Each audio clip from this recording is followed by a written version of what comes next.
in 1990-91, we had all the military equipment, soldiers. We were stopped at the border of Iraq. They let Saddam Hussein stay in power to keep the region stable, right? Because you have Iran. Iraq, I believe, in 1990-91 had the fourth largest military. But then why in 2003 they wanted to take him out of power when they know it's going to open a vacuum? But was Saddam Hussein a direct threat No. to the United States? No. Was he a direct threat to the people of the United States? No. In my opinion, I don't believe so. Why do you think, Daniel, that America, England, and some of their NATO allies, why do you think they chose the Middle East? One, I believe oil. And two, I believe to make the Middle East unstable. There are certain people who like to control through fear.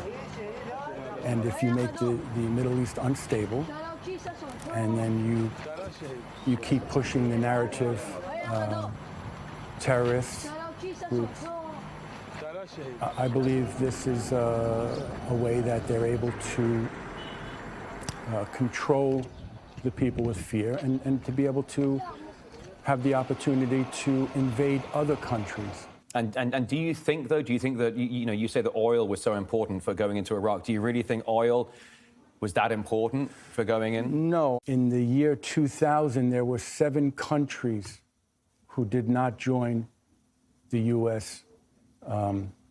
Central Bank. And look, 2001, Afghanistan. 2003, Iraq. 2011, Libya. And Syria then after that, yeah? It just, it just makes me think that is a motive for invading a country. You mentioned these countries here who essentially got invaded over the past 20-odd years. General Wesley Clark, wasn't he a 4-star general? That he came out, he actually started talking publicly about this, didn't he? Yeah. He said, a commander came into my office one day, threw a stack of papers on my table and said, we're going to be invading 5 countries in 7 years, or something like that, wasn't it? Right. So you know the story as well. Briefly, but it's interesting for me because 9/11 happened. We knew it was Osama bin Laden and Al-Qaeda in Afghanistan. We started in Afghanistan 2001, and then we switched to Iraq.